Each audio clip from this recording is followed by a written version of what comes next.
लाहौर में। लाहौर रावी नदी के तट पर पंडित जवाहरलाल नेहरू जी इसके अध्यक्ष बनते हैं। पूर्ण स्वराज चाहिए, यहीं पर कहा गया। 26 जनवरी 1930 को प्रथम स्वतंत्रता दिवस मनाया गया। अगला अधिवेशन 1931 में कराची में होता है। सरदार वल्लभ भाई पटेल जी इसके अध्यक्ष बनते हैं।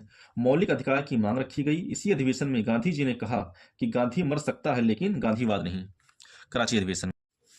अगला अधिवेशन 1937 में फैजपुर में होता है। फैजपुर उत्तर प्रदेश का एक गांव है। पंडित जवाहरलाल नेहरू जी इसके अध्यक्ष बनते हैं। पहली बार गांव में अधिवेशन आयोजित किया जाता है। ग्रामीण स्तर पर जनाधार को मजबूत करने के लिए यह अधिवेशन गांव में किया गया। अगला अधिवेशन 1938 में होता है हरिपुर। हरिपुर गुजरात में है। नेताजी सुभाष चंद्र बोस जी इसके अध्यक्ष बनते हैं। इसकी विशेषता ये थी कि राष्ट्रीय नियोजन समिति का गठन होता है और जिसके अध्यक्ष पंडित जवाहरलाल नेहरू जी बनते हैं 1938 में इस अधिवेशन में। अगला अधिवेशन 1939 में होता है त्रिपुरी। त्रिपुरी मध्य प्रदेश में है। इस अधिवेशन में जो घटना हुई थी उसे त्रिपुरी कांड भी कहते हैं। नेताजी सुभाष चंद्र बोस इसके अध्यक्ष बनते हैं। इसकी विशेषता यह है कि गांधी जी के समर्थन वाले पट्टाभी सीतारमैया को पराजित करके सुभाष चंद्र बोस दोबारा अध्यक्ष बन जाते हैं। यह बात गांधी जी को पसंद नहीं आती है। बाद में गांधी जी का मान रखते हुए सुभाष चंद्र बोस जी ने त्यागपत्र दे दिया। उसके बाद डॉक्टर राजेंद्र प्रसाद जी को अध्यक्ष चुना जाता है।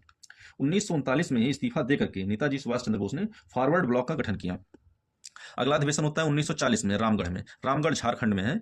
इसके अध्यक्ष बनते हैं मौलाना अबुल कलाम आजाद। सबसे युवा नेता थे ये, सबसे यंग थे और सबसे लंबे समय तक ये अध्यक्ष बने रहे 1946 तक। क्यों? क्योंकि उस समय चल रहा था विश्व युद्ध। विश्व युद्ध की वजह से कोई अधिवेशन नहीं हुआ।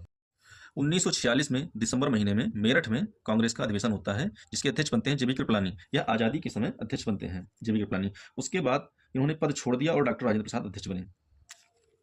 अगला अधिवेशन होता है 1948 में। यह 55वां अधिवेशन था। पट्टाभी सीतारमैया इसके अध्यक्ष बनते हैं। जयपुर में अधिवेशन होता है आज़ादी के बाद। कांग्रेस से संबंधित महत्वपूर्ण कथन। उस समय के वायसराय लॉर्ड डफरिन ने कहा था, कांग्रेस सूक्ष्मदर्शी अल्पसंख्यकों की संख्या है। प्रारंभ में 72 सदस्यों ने भाग लिया था प्रथम अधिवेशन में। कर्जन, कांग्रेस अपने पतन की ओर लड़खड़ाती हुई जा रही है। मेरी यह दिली इच्छा है कि मैं इसे बैठकर देखूं। यह बात कर्जन ने कही। बाल गंगाधर तिलक गरम दल के थे। इन्होंने कांग्रेस को भीख मांगने वाली संस्था के रूप में पुकारा। तिलक जी ने। फिरोज शाह मेहता जी, यह 1890 में कांग्रेस के अध्यक्ष बने थे। इन्होंने कहा, कांग्रेस की आवाज जनता की आवाज नहीं है, क्योंकि कांग्रेस पूरे भारत का प्रतिनिधित्व नहीं करती है, वह अपने सदस्यों का प्रतिनिधित्व करता है। ऐसे में कांग्रेस की आवाज पूरे भारत की आवाज नहीं मानना चाहिए। गांधी जी 1947 में आजादी के बाद गांधी जी ने कहा, कांग्रेस को अब समाप्त कर दिया जाना चाहिए, क्योंकि कांग्रेस की स्थापना का मूल उद्देश्य देश को आजाद कराना था। अब देश आजाद हो चुका है, आजादी मिल चुकी है, अपने उद्देश्य को प्राप्त कर लिया है। अब इस संस्था को समाप्त कर देना चाहिए।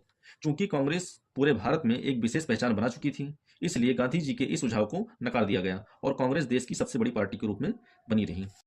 कांग्रेस के जितने भी अधिवेशन हुए थे उसमें कुल 3 महिला अध्यक्ष बनी थी। पहली एनी बेसेंट 1917, दूसरी सरोजिनी नायडू 1925, तीसरी नलिनी सेन गुप्ता 1933 में।